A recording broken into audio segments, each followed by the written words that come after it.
this august gathering who has come from all over the world, and particularly I am immensely happy to share the dais with Dr. S.L. Gandhi.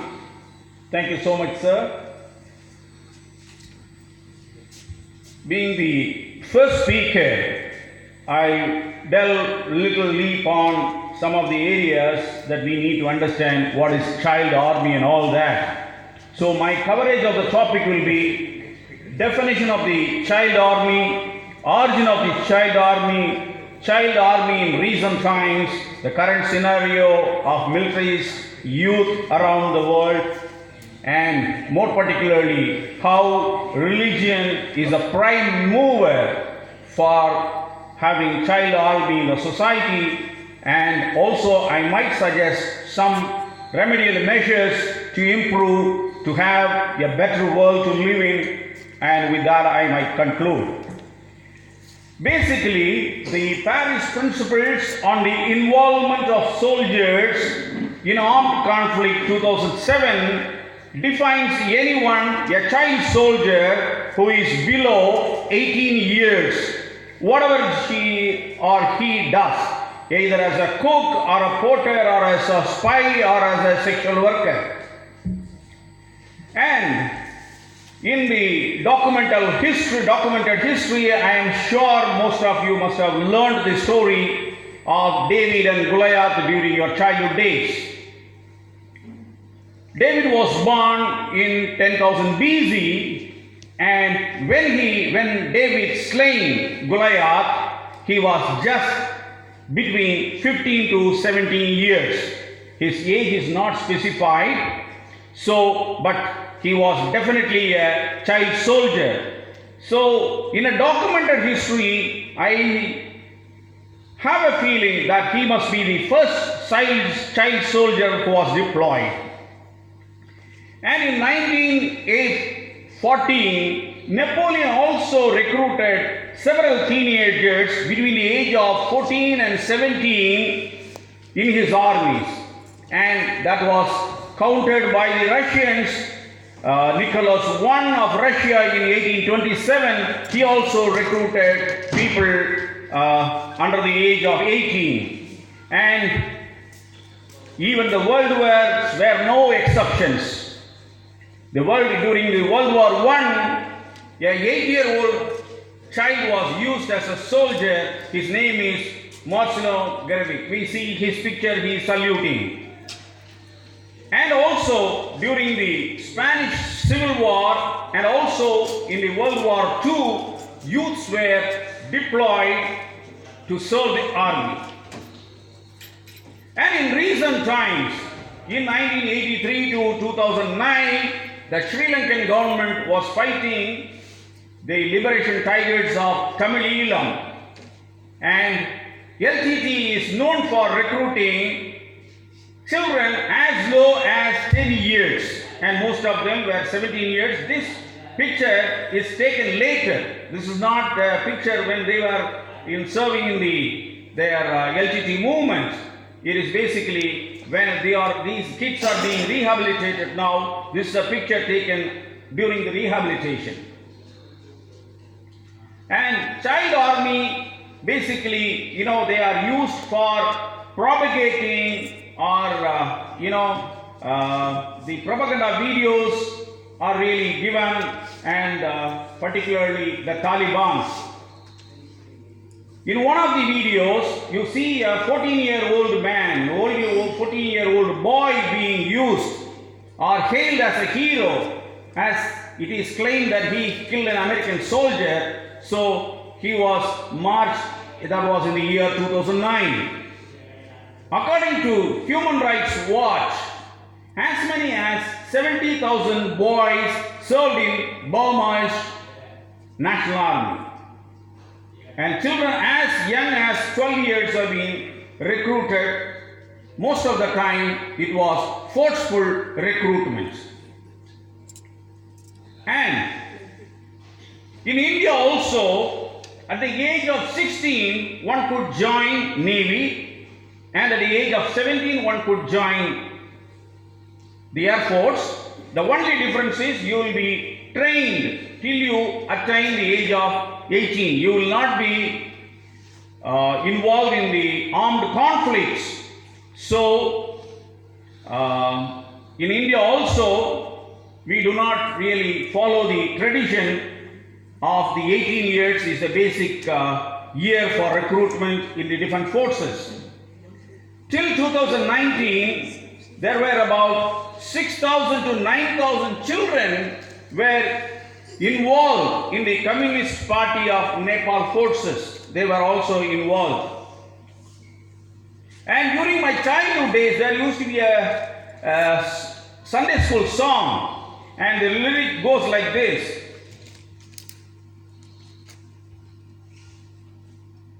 I will never join an army, I will shoot a enemy, like that, that's the song goes.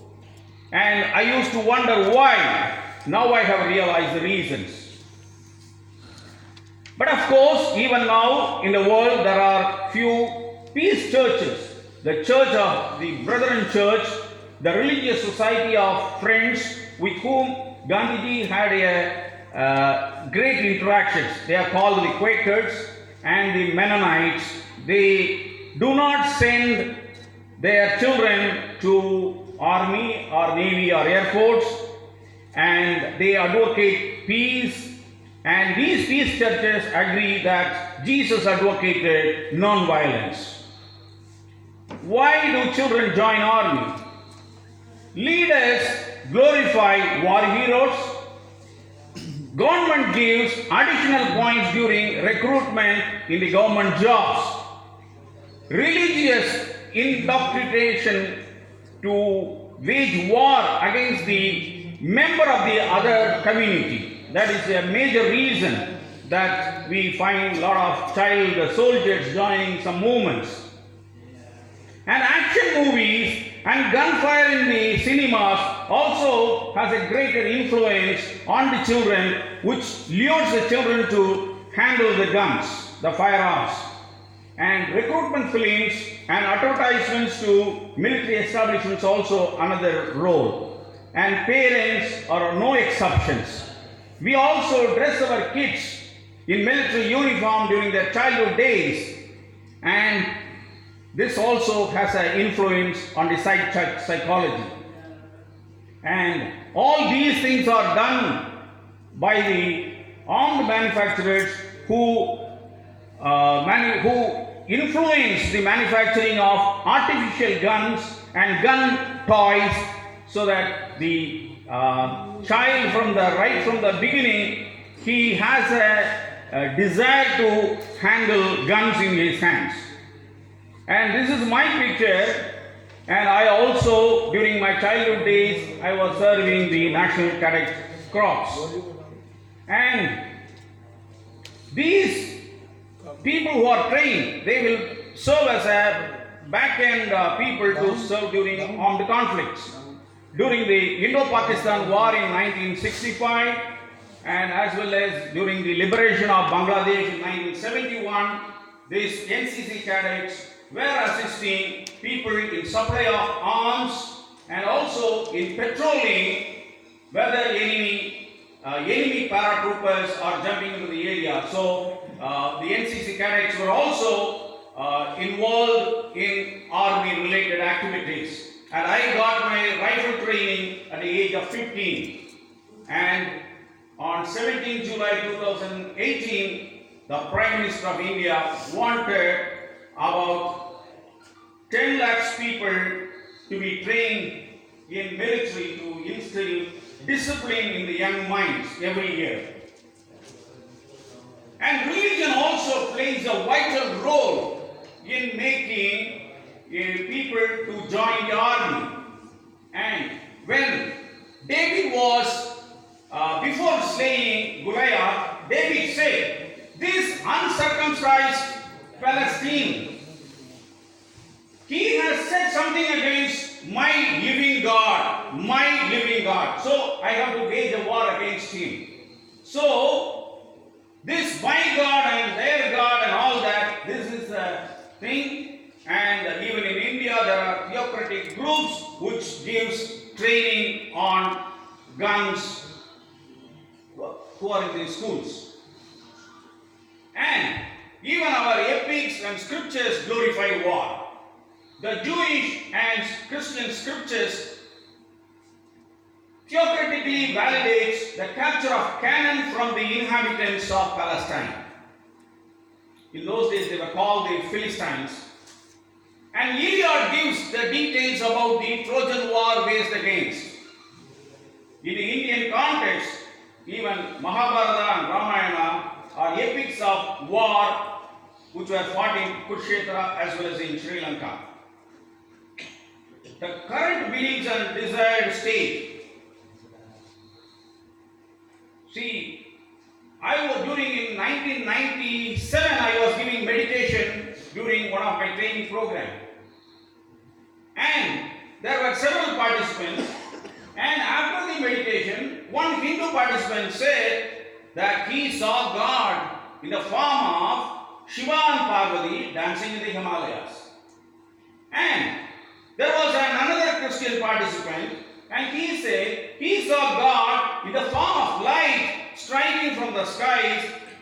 So this is my meditation. The meditation that I gave was one and the same, but the recipients experience it in a different way. They do it because it is according to their mental orientation, and the perception about God makes a difference. Because God and religion is an invention of man. He called something with which he does not have a control over it, and which he called God.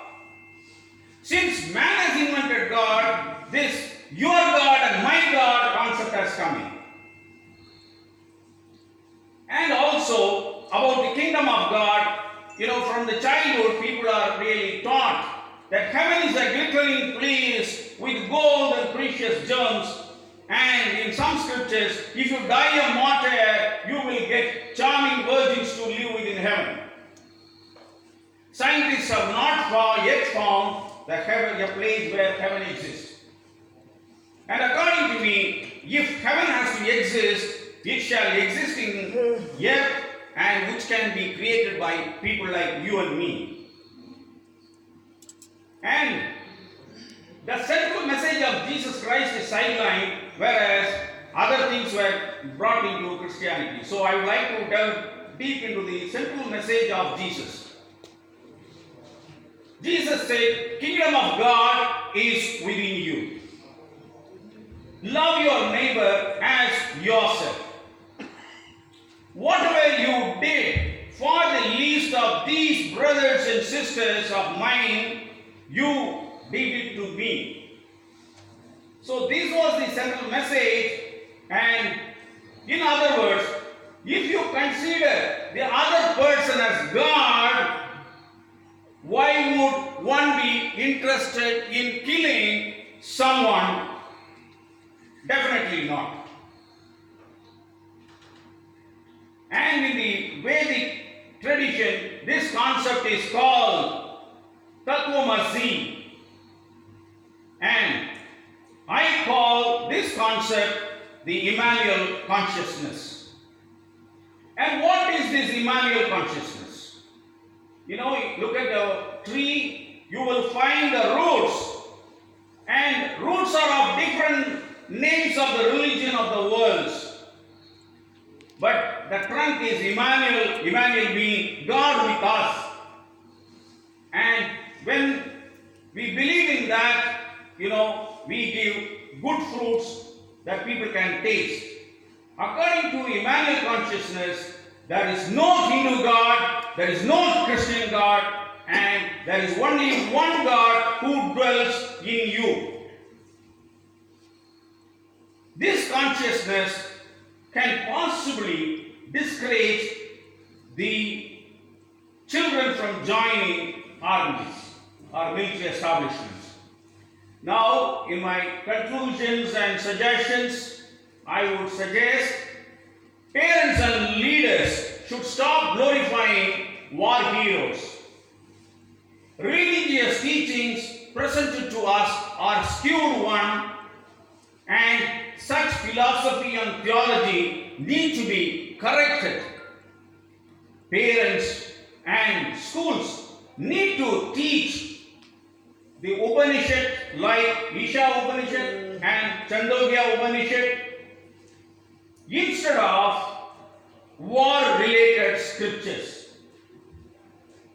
And when we do this, the children, the youth will realize, I live in this universe and the universe lives in me. And when that happens, the entire earth will become a kingdom of God, and there will be no killing, and youth will never join an army.